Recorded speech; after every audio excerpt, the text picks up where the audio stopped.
Okay, I just finished reading a study that I had to share with y'all because this is pretty crazy stuff in terms of just understanding our behavior as humans, especially online.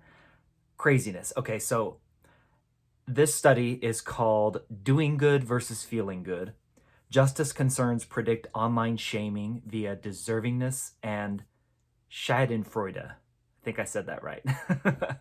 My German is a little weak. But it was performed, or the study was done by scientists and researchers at Princeton and Flinders University. And I want to make note, this is not a peer-reviewed study yet, and that is important to note. But the initial results are just something I want to talk about here. So what they did is they looked at our motivations for shaming people online, shaming people publicly. Why did we do it? And they posited that there were perhaps two different reasons that people go after and shame people publicly in an online space. One is that they're motivated by what was called a justice concern, that the people are wrong and therefore they want to publicly right a wrong and prove to the world that these people are that they're publicly shaming that they're wrong, and that they're trying to right a wrong, a perceived right or wrong.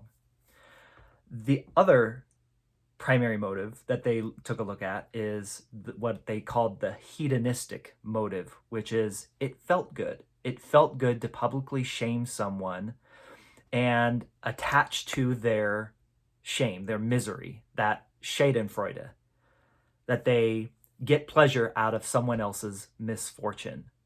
And this is where we see things, if we can extend this out, this is where we see things like um, canceling and doxing and things like that, where we take it beyond just wanting to correct misinformation or disinformation, but actually we want to see that person suffer and in misery.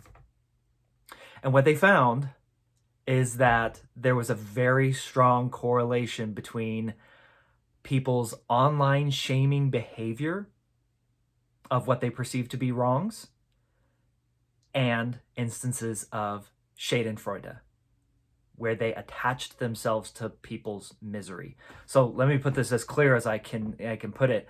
There is a, based on this non-peer-reviewed study yet from Princeton and Flinders universities, there is a link between our motive of going online and publicly shaming someone and wanting to see them suffer, not actually wanting to see a wrong or a perceived wrong corrected, but wanting to wallow in someone else's misery. That is, if there is if there's a definition of what is wrong with social media right now, that is it. And I would challenge you and question you. How do you use social media? How do you show up in our online public spaces? And how do you insert yourselves into the conversation? What is your motivation? Are you showing up because you want to publicly humiliate and shame someone and delight in that shame, that shaming, that act of shaming? Or do you want to actually show up and correct what you perceive to be wrongs? And if you think about your approach to each one, how are you going to show up? How are you going to involve yourself in the conversation based on your motivation?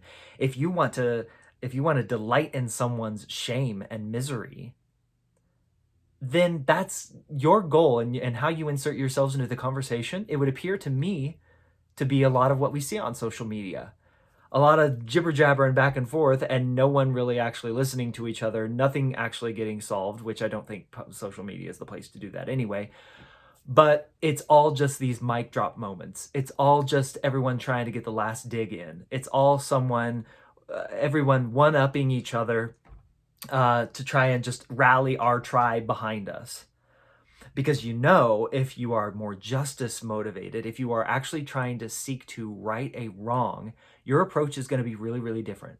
Because you know how people change, and you know it's not humiliating them to death. That's not how people change. We understand that. We know that.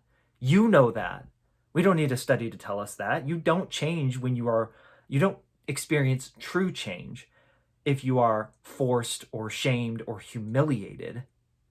You experience true change when you have that space to explore other ideas in a safe environment. And again, I'm not sure social media is the place for that.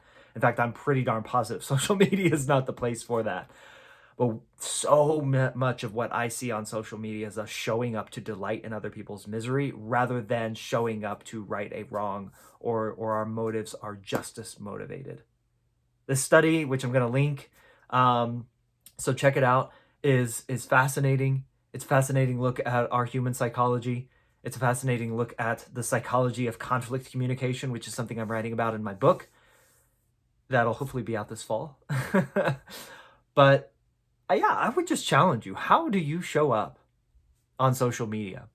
What's your motivation? What are you going there to take delight in? Is it other people's shame and misery? Or are you actually trying to get stuff done? Because if you're actually trying to get stuff done, I'm not sure you're showing up in the right place. So anyway, hope that helps. Have a great day.